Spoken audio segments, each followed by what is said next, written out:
तो आज का टॉपिक हमारा सुभाष चंद्र बोस और उनके द्वारा बनाए गए संगठन आईएनए से जुड़ा हुआ है। ठीक है, तो सबसे पहले हम सुभाष के बारे में थोड़ा सा जानेंगे और उसके बाद आईएनए से के बारे में बात करेंगे। तो सुभाष चंद्र बोस का जन्म 1897 में उड़ीसा के कटक में हुआ। ये सब प्री के पॉइंट ऑफ व्यू से प्रश्न अच्छे बनेंगे।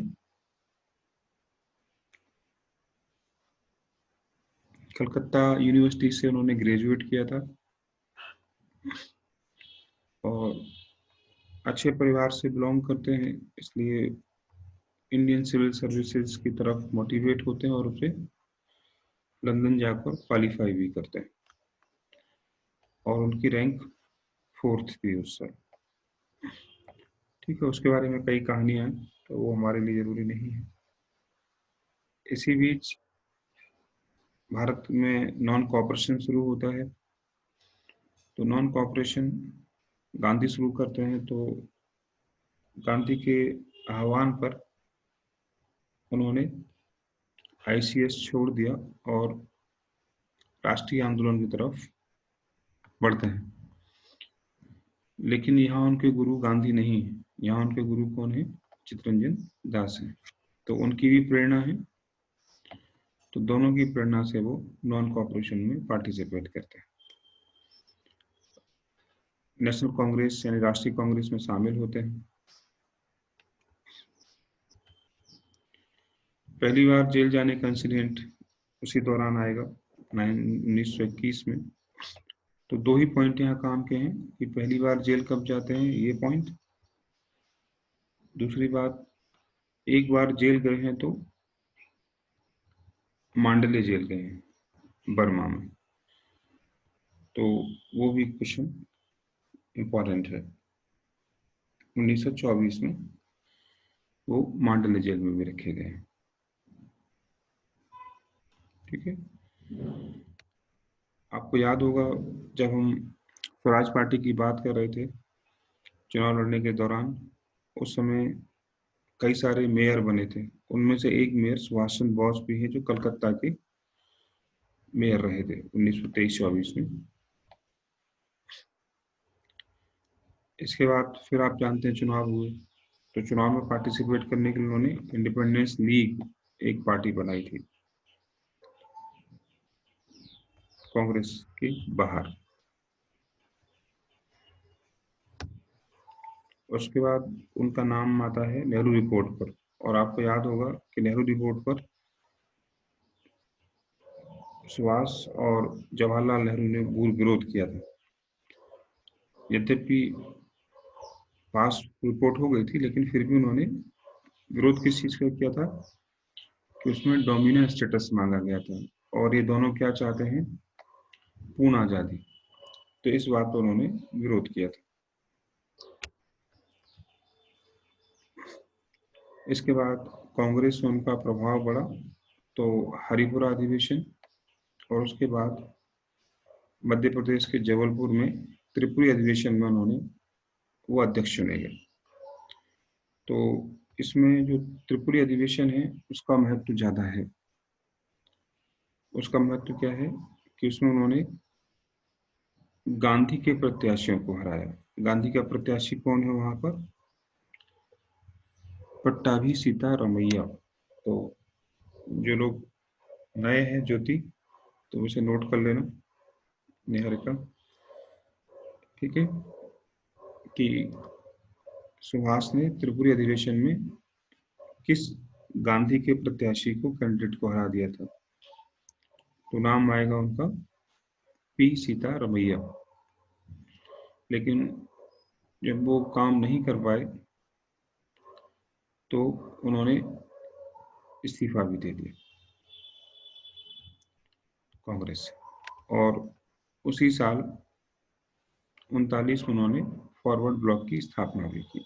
तो उनके द्वारा बनाई गई दूसरी पार्टी जिस पर सोशलिस्ट इम्पैक्ट है वो फॉरवर्ड ब्लॉक है। और आप जानते हैं 39 में क्या शुरू हो गया, सेकेंड वर्ल्ड वॉर शुरू हो गया था।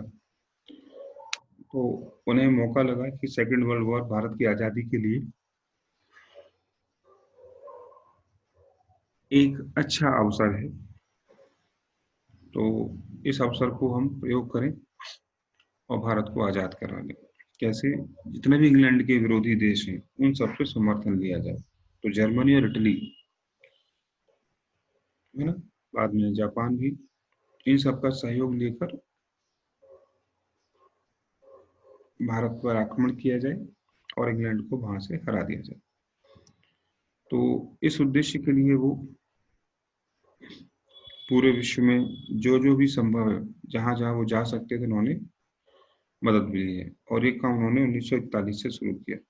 तो ये प्रश्न बना है, जब वो घर से बाहर निकले तो उनको डिटेन किया गया था, नजरबंदी थी उनकी। तो ब्रिटिश पुलिस को उन्होंने धोखा दिया। कैसे? जियाउद्दीन पठान बनकर। फिर वहां से कलकत्ता से पेशावर पहुंचे। नोट करते जाएंगे। पेशावर के बाद इसमें मिसप्रिंट हुआ है, ये काबुल है, काबुल नहीं है। काबुल अफगानिस्तान, रूस और जर्मनी पहुंचते हैं। जब जर्मनी पहुंचे तो वहां उनकी मुलाकात उस समय हिटलर से हुई। हिटलर ने कहा कि जितने भी उनके पास भारतीय सैनिक हैं, ब्रिटिश सेना की ओर से लड़ने वाले, वो उन्हें दे देंगे। यही उन्होंने इटली से भी दिया। इस तरह से भारतीय सैनिक उन्हें वहां मिल जाते हैं और उन सैनिकों को मिलकर वो एक सेना बनाते हैं जिसका नाम वहां पर मुक्ति सेना बनाई। इसका नाम आपको रखना है।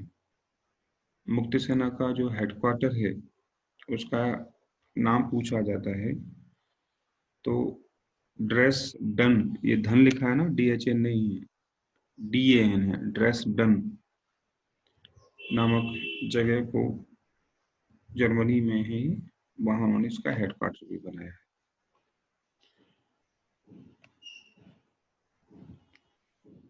तो हिटलर ने उनको क्या कहा? लीडर। और लीडर का हिंदी मतलब क्या होता है? नेताजी। तो यहीं से वो नेताजी के नाम से जाने जाने लगे। ये कहानी तो सुभाष की है, लेकिन सुभाष के साथ साथ आपको एक कहानी और समझनी है क्योंकि उसका संबंध सुभाष से है, और वो है जापान। ठीक है। प्रथम विश्व युद्ध के बाद जापान ने जिस तरीके से अपने आप को मजबूत बनाया, ताकतवर बनाया, उस जापान ने उसके पास के बहुत बड़े केंद्र सिंगापुर को अपने कब्जे में ले लिया। ठीक है, कल भी आपने देखा था। मलाया, बर्मा, ये तीन साउथ ईस्ट एशिया के बड़ी कंट्रीज थे। मलेशिया, मलाया का मतलब मलेशिया, है ना, इनको जीत लिया था। तो साउथ ईस्ट एशिया में बड़ा कब्जा था जापान का। ठीक है। अब ध्यान रखना, सुभाष अभी कहाँ पर है? यूरोप में। जापान में क्या हो रहा है वो देखो। जापान में कौन था? रासबिहारी बोस। ये कब पहुंच गए थे वहां पर? जब उन्होंने लॉर्ड हार्डिंग को मारने की दिल्ली में कोशिश की थी, इनकी नौकर ने बॉम्ब फेंका था, तब से ही कहाँ रह रहे थे वो? जापान। वहां की महिला से उन्होंने विवाह भी किया और वहीं उनके बच्चे भी थे। तो रास बिहारी बोस फिर से एक्टिव हुए और उन्होंने वहां एक पॉलिटिकल पार्टी बनाई, इंडियन इंडिपेंडेंस लीग, और एक सेना बनाई उसकी, आजाद हिंद फौज। ठीक है। और वो चाहते थे, कौन? रास बिहारी बोस, कि जितने भी भारतीय लोग इस तरह की कोशिश कर रहे हैं, सुभाष भी हैं, खुद बॉस भी थे, तो वो सब लोग आए और कहाँ मिले? बैंकॉक में।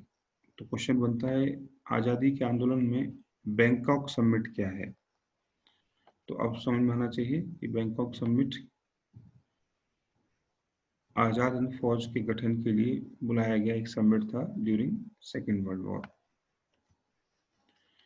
जिसमें सुभाष ने पार्टिसिपेशन भी किया। तो किसको इनविटेशन गया? सुभाष को। इसलिए मैंने कहा कि सुभाष को जानने के लिए ये वाली घटना आपको जानना जरूरी है, ठीक है, क्योंकि सुभाष के पास भी एक बड़ी सेना इकट्ठी हो चुकी थी तब तक। वे बाद में वहाँ टोक्यो पहुंचे।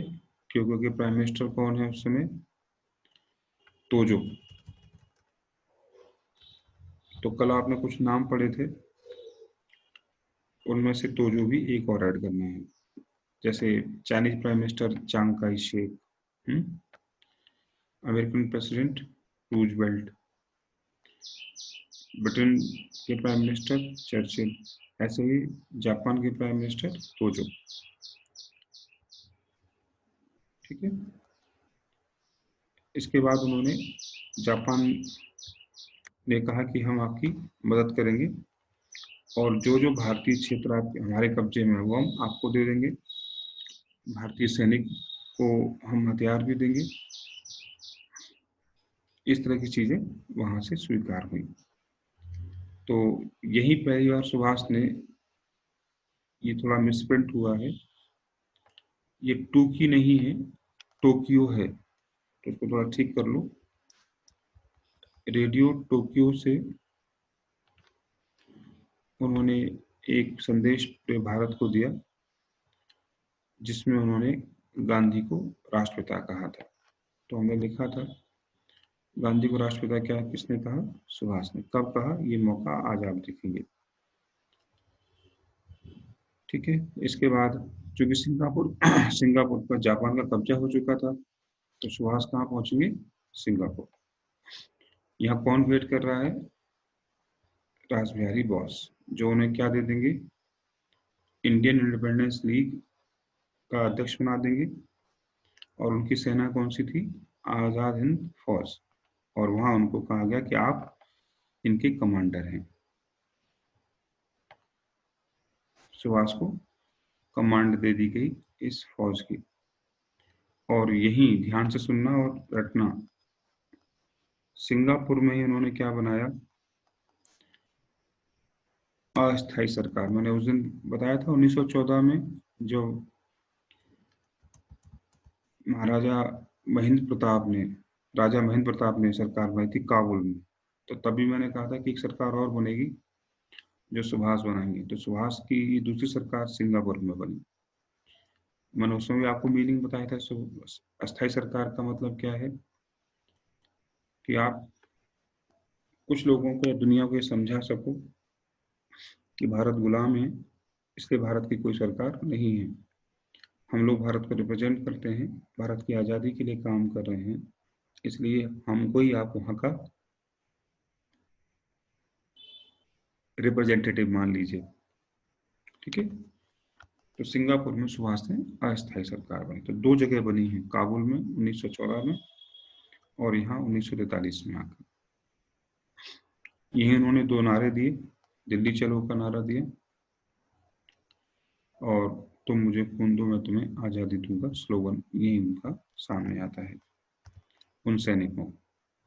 तो प्रश्न बनता है कि उनकी ये जो सरकार थी कितने देशों द्वारा मान्य की गई थी? तो 9 कंट्रीज थी, जिसमें इटली, जर्मनी,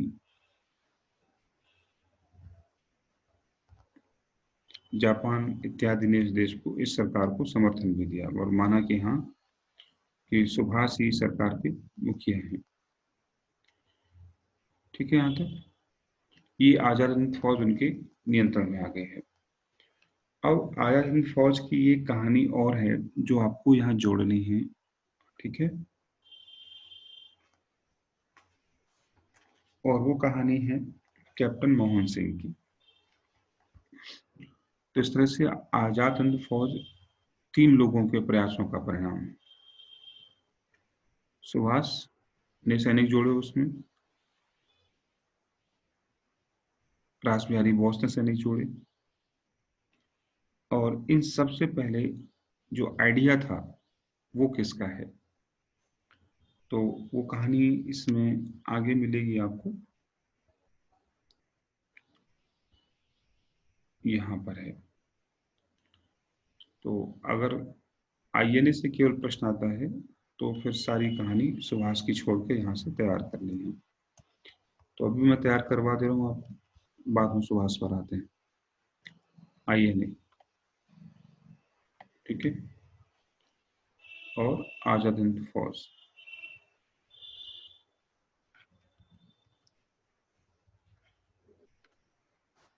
एवं नेशनल मूवमेंट। तो INA formed in south east Asia. इस आर्मी में कौन कौन था? वो सैनिक जो भारतीय सैनिक जो अंग्रेजी सेना में ब्रिटेन की मदद कर रहे थे, उनसे मिलाकर ये आर्मी बनी है। किसने की है? रास बिहारी बोस और कैप्टन मोहन सिंह। तो मैं यही कहानी आपको बताना था, कैप्टन मोहन सिंह वाली। कैप्टन मोहन सिंह वो सैनिक थे या कैप्टन थे ब्रिटिश आर्मी में जिनको जापान द्वारा पकड़ लिया गया था, जापानियों द्वारा, ठीक है। और उनके साथ एक और व्यक्ति था, प्रीतम सिंह। ये दोनों जब जापान में जापानी सेना के कैंप में रह रहे हैं, तब वहां पर एक जापानी सैनिक अधिकारी, जिसका नाम आपको लिखना है,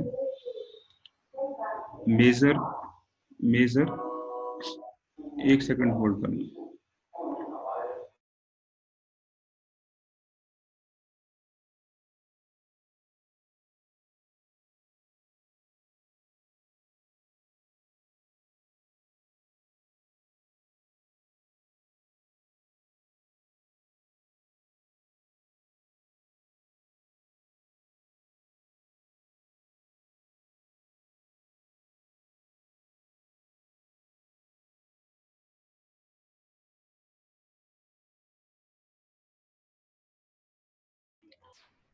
तो हम लिख रहे थे, कैप्टन मोहन सिंह और प्रीतम सिंह को मेजर फूजीहारा ने मोटिवेट किया कि तुम कैसे भारतीय हो जो अपने ही देश के खिलाफ लड़ रहे हो, तुमको तो इकट्ठे होकर क्या करना चाहिए, अंग्रेजों के खिलाफ लड़ना चाहिए। तो इस तरह की बातें जब फूजीहारा ने उनको बोली, तब कैप्टन सिंह के मन में, मोहन सिंह के मन में विचार आया कि इन सभी सैनिकों को लेकर एक आर्मी बनाई जाए और लड़ा जाए। इसलिए प्रश्न बनता है, ध्यान से सुनना और लिखना, आजाद हिंद फौज का आइडिया सबसे पहले किसके दिमाग में आया? तो आपको आंसर देना होगा कैप्टन मोहन सिंह के। इसलिए कैप्टन मोहन सिंह को ही फादर माना जाता है INA का, या INA को कैप्टन मोहन सिंह का ब्रेन चाइल्ड कहा जाता है। तो ब्रेन चाइल्ड का अर्थ होता है जिसके दिमाग में सबसे पहले आइडिया आया हो, ठीक है। लेकिन ध्यान ये रखना है कि ये जो सैनिक हैं और संगठन है वो बहुत मजबूत नहीं है।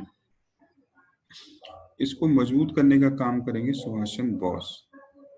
जब वो जुड़ेंगे सुभाष चंद्र बोस से, जब उनको रासबिहारी बोस कमांड देंगे, तब सुभाष ने इसे एक ऑर्गेनाइजेशन में, एक ट्रेंड आर्मी में कन्वर्ट कर दिया, ठीक है। तो सुभाष का योगदान INA में उसको एक स्ट्रक्चर देने में है। और कैसे पता लगता है कि उन्होंने इसको कैसे खड़ा किया?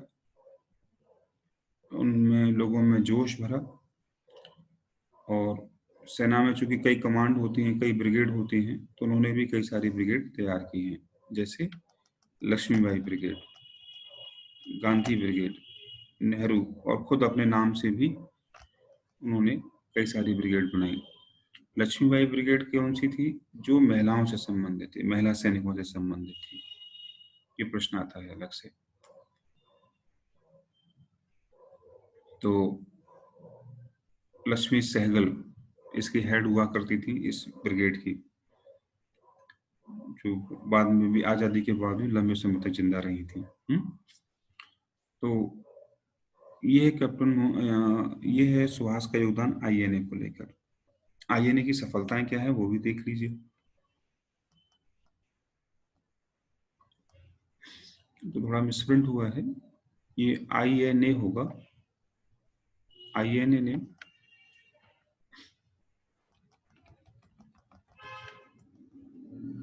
कई मिलिट्री इन्वेडिंग्स या मिलिट्री एक्सरसाइज की, और वो आपको ध्यान रखनी है। जैसे फरवरी 1944 में कैप्टन शहनवाज के कमांड में एक इन्फेंट्री इम्फाल भेजी गई और उन्होंने इम्फाल पर कब्जा भी कर लिया था। ठीक है, तो यहाँ से क्वेश्चन बनेगा कि INA का भारत में कहाँ हेडक्वार्टर बना, या INA भारत में कहाँ तक पहुंचा? तो आपका जवाब होगा इम्फाल। ठीक है,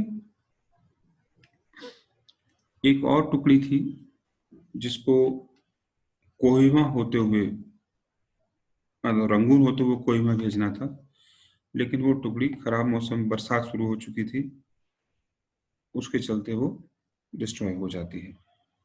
इस पर एक अभी मूवी भी बनी है, मूवी इनफैक्ट एक सीरीज बनी है, वो अगर आपने देखी होगी, है ना। तो ये INA की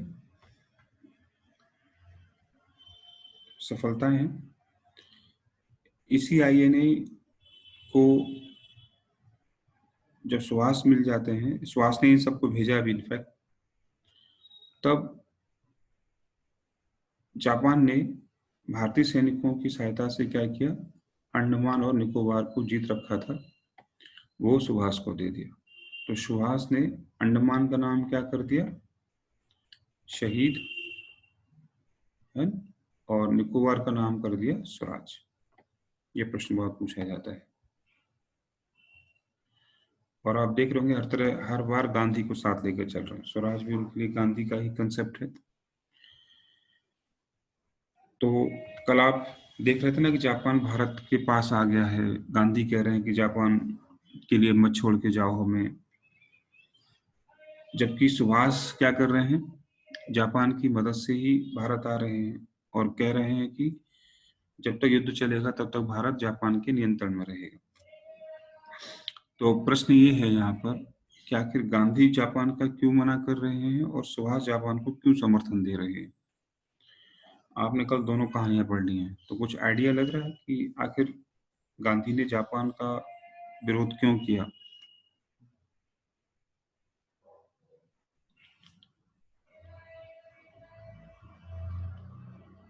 बताओ। सर क्योंकि ब्रिटिश डेमोक्रेटिक है और Japan Japan sir autocratic democratic है तो ना, नहीं एक है, बार तानाशाह तो डेमोक्रेटिक नहीं था उस ऑटोक्रेटिक समय है। तक। तो ऐसी कंडीशन में गांधी को पता था कि अगर जापान ने कंट्रोल कर लिया तो जापान भी इंपीरियलिस्ट था उस समय तक, तो हमारा केवल मालिक बदलेगा, इनफैक्ट जापानियों के आने से हमारी स्थिति और खराब हो जाएगी। ठीक है, जबकि सुभाष की चिंता ये है कि एक बार अंग्रेजों को भगा दें, जापानियों से बाद में देख लेंगे। खैर, लेकिन आप जानते हैं, और 6 और 9 अगस्त 1945 को जब जापान के हिरोशिमा और नागासाकी पर अटैक हुआ, तो जापान हार जाता है, लेकिन फिर भी जापान से मदद लेने के लिए वो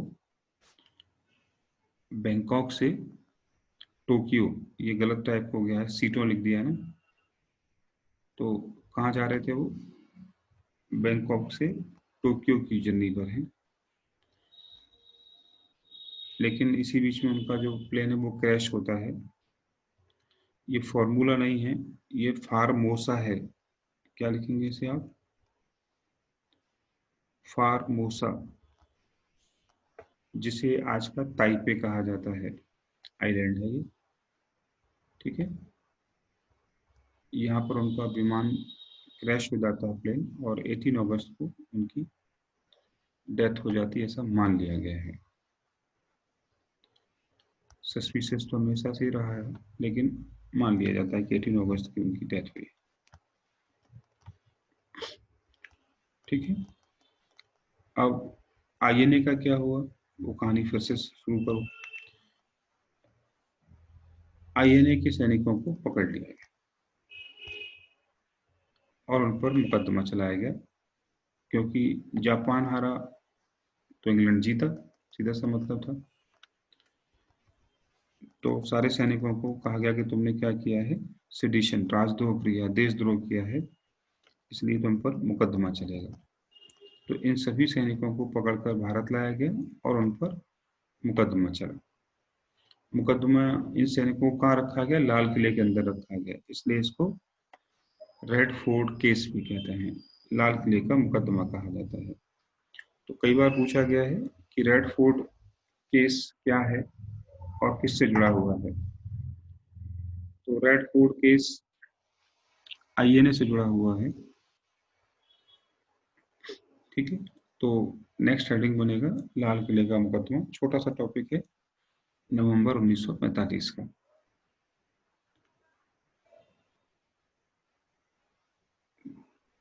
इश्यू क्या था, आजाद हिंद फौज के गिरफ्तार सैनिक और अफसरों पर मुकदमा चलना था ब्रिटिश सरकार की ओर से,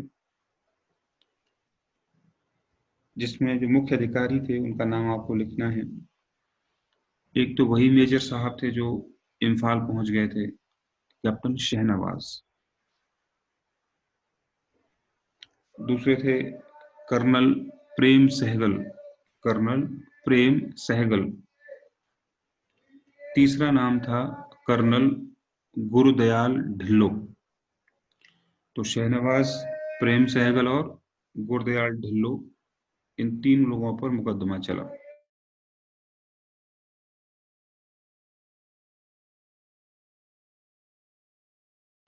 मुकदमा किसका था, राजद्रोह का था।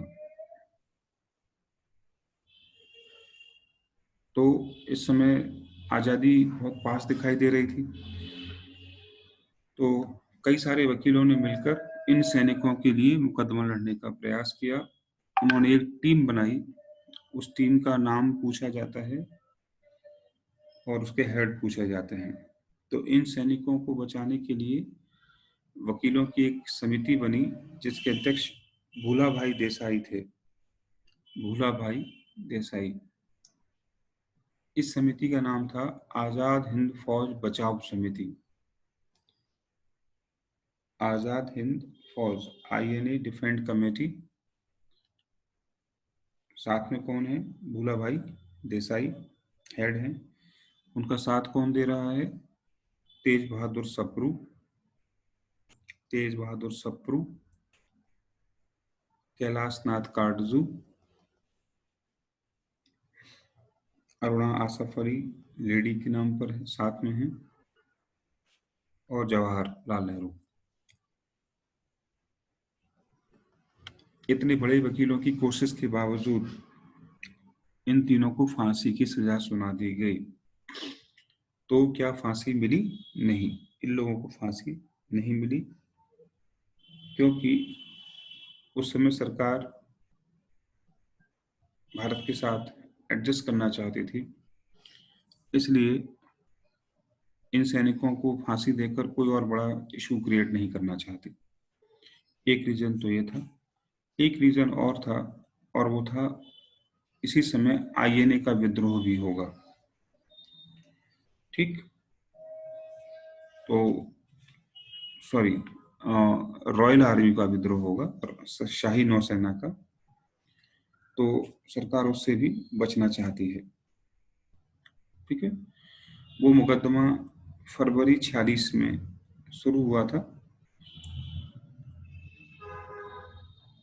ठीक है, तो अगर आप जानना चाहें कि इनको फांसी क्यों नहीं मिली, तो दो कारण हैं। नंबर एक, कि सरकार किसी प्रकार का विरोध नहीं लेना चाहती भारतीयों का इस समय, विशेषकर किसका, उन सैनिकों का जो भारतीय नौसेना में थे अभी तक, और वो सैनिक विद्रोह कर देते हैं। विद्रोह करते दूसरे कारणों से, लेकिन आईएनए के सैनिकों का समर्थन करते हैं, क्योंकि है तो सोल्जर ही। तो इन कारणों से वायसराय ने इन तीनों को क्या दे दिया, मर्सी दे दी, और फांसी की सजा इनको नहीं मिल पाई। ठीक है, इस तरह से आईएनए का चैप्टर खत्म हो जाता है तो हम हमेशा हर संगठन की समीक्षा करते हैं और समीक्षा में फेलियर और सक्सेस दोनों देखते हैं।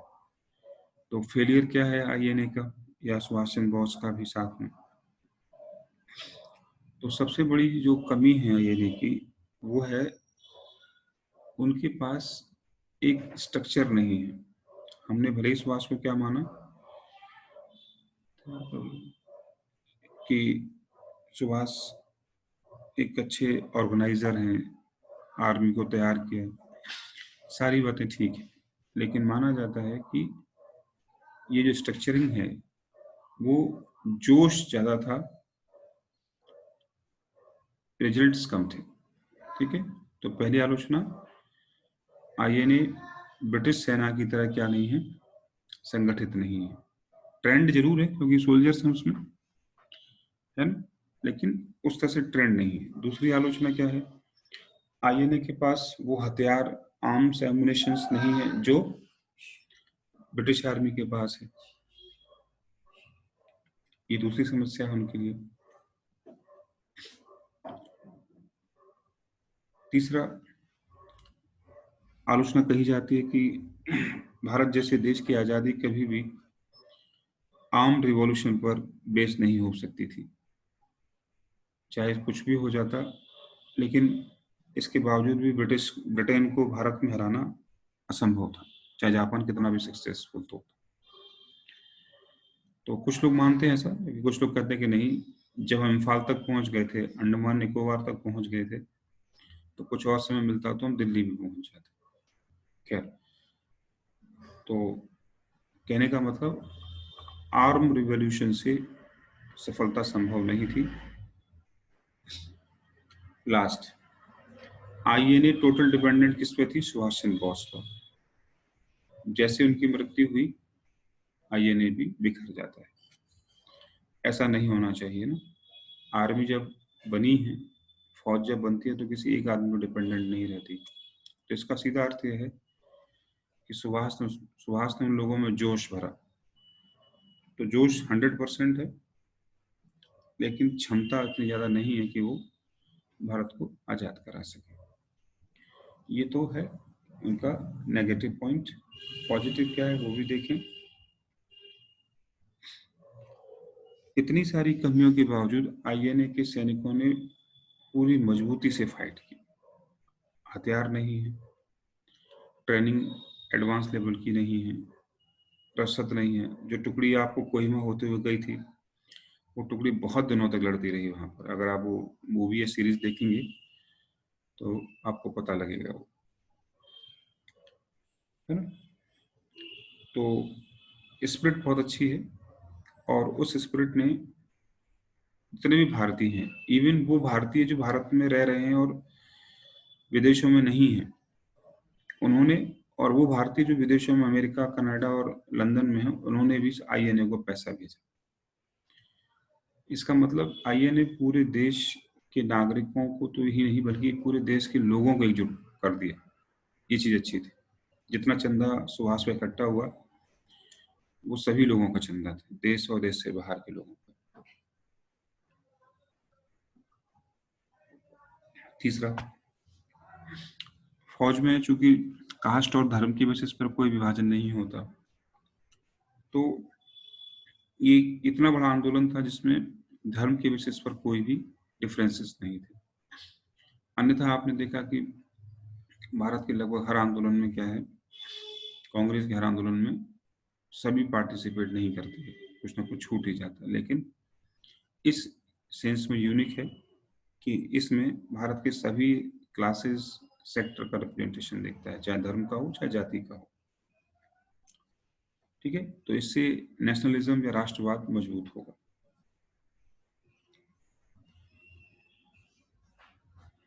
ठीक है, तीसरा, जब गांधी का प्रभाव इंडिया गुट से कम हुआ तो सुभाष ने उस वैक्यूम, उस शून्य को भरा जो गांधी के इंडिया गुट के फेल होने के बाद सामने आया। ठीक है, तो ये जरूरी है कि अगर आप आज़ादी का आंदोलन लड़ रहे हैं तो एक के बाद एक मूवमेंट होते रहने चाहिए। तो आप लिखेंगे इंडिया गुट की जो सफलता थी, उस सफलता को सुभाष ने पूरा किया और गांधी के बाद एक और नेशनल हीरो के तौर पर सामने आए, वो राष्ट्रीय नायक के तौर पर। लास्ट, आईएनए के विद्रोह से कहीं ना कहीं अन्य भारतीय सैनिकों के अंदर भी विद्रोह की भावना आई। जैसे मैंने अभी आपको बताया, रॉयल नेवी आर्मी का विद्रोह कहीं ना कहीं इन्हीं सैनिकों से प्रभावित है। और रॉयल नेवी का विद्रोह का महत्व हम बाद में देखेंगे क्या है। बात समझ में आ रही है? मतलब आईएनए ने कुछ हासिल किया ना हो, लेकिन उन इंडियन सोल्जर्स में विरोध की भावना भर दी कि अंग्रेजों की गुलामी अब और नहीं की जा सकती, और कोई भी शासक हो बिना फौज के जीरो होते।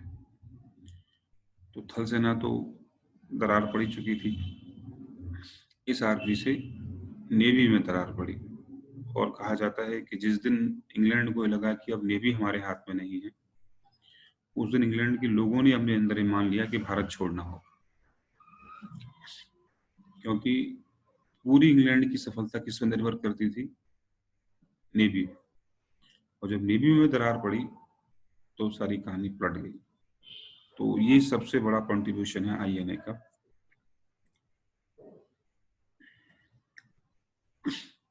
ठीक है, एक चीज और लिख सकते हो, आईएनए के लोगों पर जब मुकदमा चला, उस मुकदमे के विरोध में भारतीय लोगों के अंदर काफी यूनिटी पैदा हुई। पूरा देश उस मुकदमे के विरोध में था और आईएनए के सैनिकों के समर्थन में था। यहाँ तक कि व्यापारी, छात्र और आम लोग भी समर्थन कर रहे थे। तो उस मुकदमे ने भी भारत के लोगों को यूनाइट किया। ठीक है, यहाँ तक कि मुस्लिम लीग और आरएसएस जो कांग्रेस के विरोधी थे, उन्होंने भी उनके साथ दिया इस मूवमेंट में, आईएनए के मुकदमे के विरोध में। ठीक है, खत्म हो रही है चर्चा, फिर शुरू करते हैं।